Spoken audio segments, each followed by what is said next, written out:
Kembali lagi di berita akhir pekan, masih bersama orang yang bukan Jejo dan Kevin tentunya. Karena Jejo sedang sibuk, nggak tahu apa, tapi Kevin kayaknya lagi sibuk nginep di rumah David Beat kayaknya ya. Kalau gue lihat-lihat ya. Tuh ngapain dia tuh? Berkunjung gitu. Lu kapan beli rumah sendiri, Vin? Gimana sih? Ya gue juga belum punya, Vin, gak masalah ya. Kita langsung ke berita pertama. Akan ada mata kuliah khusus yang membahas Taylor Swift di Amerika sana. Nah ini bagus nih untuk yang mau mendaki pendidikan sesuai passion nih. Kalau passion Taylor Swift bisa sekarang di sana. Kalau nggak salah, setahu gue, lu dapet nilai E kalau di playlist tuh ada Kanye West tuh ya. Kalau nggak salah tuh nggak boleh tuh ada Kanye West. Karena kan pernah waktu itu nih, kalau ada Gen Z yang nggak tahu ya, pernah Taylor Swift menang award netizen. Terus Kanye West naik panggung gitu, kayak harusnya yang menang Beyonce gitu. Nggak pantas nih Taylor Swift menang gitu. Bang pakar gue bilang Kanye West kayaknya. Kok dia nggak takut ditempeleng Jay-Z gitu maksud gue. Karena itu kan malu-maluin gitu. Beyonce tuh pas udahan award, nah dia naik lagi ke atas kayak, saya minta maaf kepada kelakuan teman saya tadi, kampungan banget. Kasarnya kayak gitu, kayak lu lagi di bar bilang kayak, sorry ya teman gue maboknya recet tuh. Berarti kayak gitu tuh, itulah Kanye West tuh di acara award itu. Grammy masa lu revisi sih, Kanye, tolong dong gitu. Jadi kalau lu mau kuliah di Universitas Taylor Swift, jangan dengerin Kanye West. Walaupun sebenarnya ini bagus untuk ditiru di Indonesia. Mungkin bisa ada juga universitas yang khusus untuk suatu band atau musisi di sini gitu. Universitas Niji mungkin menurut gua bisa menjadi contoh gitu ya. Kapan lagi lu sidang skripsinya manggung di Jakarta International Stadion kan, kayaknya mantep gitu menurut gua. Ya kan? Ya semoga suara lu gak ada sumbang-sumbangnya lah gitu ya, maksud gue ya. Universitas Niji itu bisa ditiru gitu. Berikutnya, seragam satpam diganti menjadi seragam yang mirip polisi India sekarang. Ya asal gak bawa badannya seperti bawa badan polisi India juga, kayak menurut gue gak ada masalah gitu ya. Kita tentunya semua di USS ini juga selalu setuju dengan apapun keputusan pemerintah. Dari satpam awalnya seragam normal, terus jadi seragam mirip polisi, sekarang mirip polisi India. Kita selalu setuju gitu. Besok satpam pakai sweater roughneck juga nggak apa-apa. Kalau emang itu udah musyawarah kalian di kantor pemerintahan. Misalkan satpam di sini bukan pangkat tapi tulisan Deus juga. Kita support terus, pokoknya maju terus. Pergantian seragam satpam gitu ya. Nah berikutnya, Minnie Mouse setelah 100 tahun akhirnya berganti wujud gitu. Jadi dia tadinya pakai rok gitu, rok mini sebetulnya itu ya, Minnie Mouse itu. Nah sekarang dia jadi pakai celana gitu, pakai celana panjang gitu. Karena nggak tahu tuh apa maksudnya. Mungkin nih gara-gara mungkin ya di Amerika sana mungkin juga udah kantor Disney mungkin mulai banyak kemasukan pegawai Gen Z gitu ya. Sehingga kan gender equality gitu, cewek juga boleh pakai celana gitu. Kenapa harus cowok doang? Walaupun ya agak-agak susah gitu membedakan Mickey dan Minnie sekarang ya. Tapi mungkin Minnie Mouse harus dibikin gender fluid dan open minded juga gitu. Harus open minded, iya. Mungkin boleh dicek Minnie Mouse jangan-jangan agnostik sekarang gitu kan. Takutnya begitu gitu maksudnya. Atau mungkin Minnie Mouse sekarang biayain keluarganya jadi generasi sandwich kan. Ya kita nggak tahu gitu, udah 100 tahun kan. Maksudnya ya agak susah gitu sekarang membedakan mana Minnie, mana Mickey gitu. Takutnya Gen Z makin banyak, ntar Winnie the Pooh dibikin six pack karena body shaming kan. Aduh agak aneh gitu. Atau Little Mermaid ditiadakan karena menambah sampah plastik di dalam laut gitu kan. Janganlah, Disney biarkanlah menjadi Disney gitu menurut gue. Takutnya Buzz Lightyear juga dihapus karena ini menghina astronot ini kayak begini gitu kan, nggak bagus gitu. Atau mungkin Minnie Mouse ganti kostum sebenarnya bukan karena Gen Z atau bukan karena udah 100 tahun ya. Mungkin ya terinspirasi Satpam Indonesia tadi gitu. Ya kan kayak Satpam aja boleh ganti kostum, kenapa tikus nggak boleh gitu.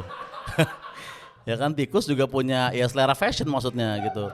Mungkin Minnie Mouse juga pengen ditanya sama Mundut berapa harga outfitnya kan. Bebas-bebas aja gitu, bebas-bebas aja gitu ya. Nah berikutnya, ini yang agak serius ya. Ada viral remaja mencoba menghadang truk di jalan raya gitu. Bukan ada modus penipuan, bukan ada konflik, kayak emang pure tolol aja gitu, murni kebodohan gitu. Mungkin yang ngeliput tuh nggak tahu bahwa, ini gue kasih tahu nih kalau ada yang nggak tahu ya. Jadi di TikTok tuh ada yang namanya Malaikat Maut Challenge gitu. Jadi ABG goblok itu keluar dari semak-semak untuk menghadang truk yang lewat gitu. Maksud gue challenge awalnya manekin, ice bucket, sekarang Israel loh. Israel di challenge, maksudnya nggak usah di challenge, suatu hari juga akan datang untuk kita semua men. Ngapain di challenge gitu maksudnya. Dan masa lu FYP ditukar sama nyawa taruhannya gitu kan, tragis sebenarnya. Dan gimana perasaannya kalau udahlah kayak gitu tetap nggak FYP gitu ya kan.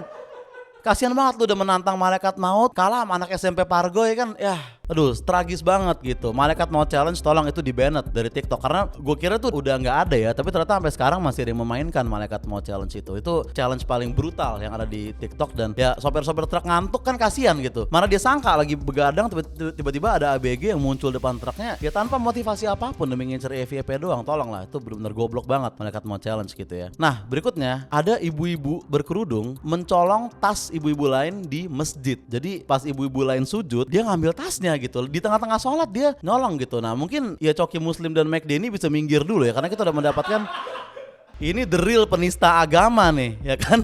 Ini benar-benar bikin malu agama gitu. Maksudnya men, ya kita denger ceramah sholat Jumat ngerasa ngantuk aja tuh merasa berdosa banget gitu. Ya kan kayak misalnya imam lagi baca surat panjang terus kita untuk mikir kayak panjang amat sih gitu aja tuh kayak merasa berdosa banget. Nah dia nyolong bray gitu. Dia nyolong tas ibu-ibu lain di tengah-tengah sholat gitu. Ini benar-benar bikin malu banget gitu. Masa di masjid nyolong men, nih setan juga gak akan nyangka gitu. Setan juga akan ngobrol kayak gokil ya kayak gini bro, maksud gue.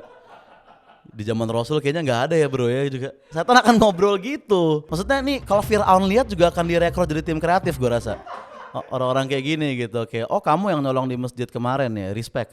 Untuk besok ada ide apa lagi? Ya saya mau bikin video mukbang di mall sore-sore pas puasa gitu. Masa kan tolonglah untuk kepada para maling ya, janganlah mencuri di rumah agama gitu. Oke, sekian saja berita akhir pekan kali ini. Nah kita biasanya ada berita lawas ya, tapi kemarin tuh ada komentar-komentar katanya garing bang bagian berita lawasnya gitu. Mungkin kalian tidak terlalu suka, padahal itu bagus loh callback untuk menolak lupa dengan keviralan bodoh di masa lampau gitu. Cuman gak apa-apa, nanti mungkin kita akan mencari segmen lain karena kita tuh mendengar suara kalian di USS Fit, tidak seperti orang-orang di. Ya oke, intinya kita langsung masuk saja ke weekly recommendation. Nah, apa ya? Gua mungkin akan merekomendasikan kemarin musik udah, komedi udah, habis itu udah mungkin musik lagi deh. Oh, atau lagunya teman gua. Jadi ada rapper namanya Noise ya kalau kalian tahu ya. Itu dari grup rap Onar. Nah, sebenarnya dia yang pertama bikin istilah fuck your Jaksel lifestyle gitu. Lagu itu membahas tentang fuck your Jaksel lifestyle, terus di endingnya dia bilang fuck my Jaksel lifestyle. Jadi dia mengakui juga kalau dia itu adalah anak Jaksel juga. Nah, yang keren adalah setiap off air di depan tuh dia selalu bilang gini, Jaksel tuh bukan geografis tapi mental bor gitu. Nah dari situlah sebenarnya gue mendapat inspirasi bahwa oh iya Jaksel tuh bukan suatu tempat doang, tapi tentang mental dan mindset lo gitu. Jadi lu cek aja di YouTube Noise Fuck Your Jaksel Lifestyle, dan itu kayaknya salah satu video klip 3D pertama yang ada di Indonesia tuh ya video klip si Abim ini. Oke, cukup sekian berita akhir pekan pada hari ini netizen. Mungkin lu boleh komen di bawah berita apa yang lu pengen kita bawain. Terima kasih, gue Zarang Kuti pamit cabut.